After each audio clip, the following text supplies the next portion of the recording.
மாணவர்களை பத்தி இவ்வளவு நாம யோசித்தோம்ல, மிக முக்கியமான ஆளையா தெரியுமா? ஆசிரியர்கள். என் அரை முழுக்க மலை போல அவர்களினுடைய அந்த மனுக்கள் குவிந்திருக்கிறது.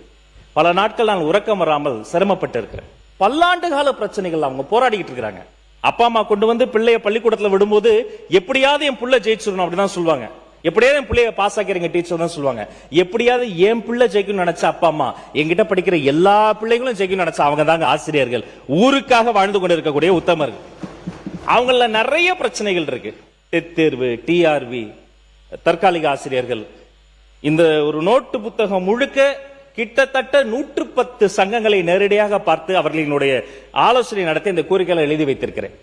அது சார்ந்து மிக மிக முக்கியத்துவம் வாய்ந்த ஒரு தீர்மானத்தை நாளைக்கு நாங்க கொண்டு வர போறோம். ஆனா இப்ப என்னுடைய ஆசிரியர்கள் நான் சொல்லக்கூடியது ஒண்ணுதான். எஸ், இது பல்லாண்டு காலமாக தீர்க்க முடியாத பிரச்சனை. அல்ல, பல பிரச்சனைகள் இருக்கு. நிதி பிரச்சனை இருக்கு, நிர்வாக பிரச்சனை இருக்கு, சிலதெல்லாம் சப்ஜுடிஸ் கோர்ட்டுக்கு போயிடுச்சு, சட்ட பிரச்சனை எல்லாம் இருக்கு.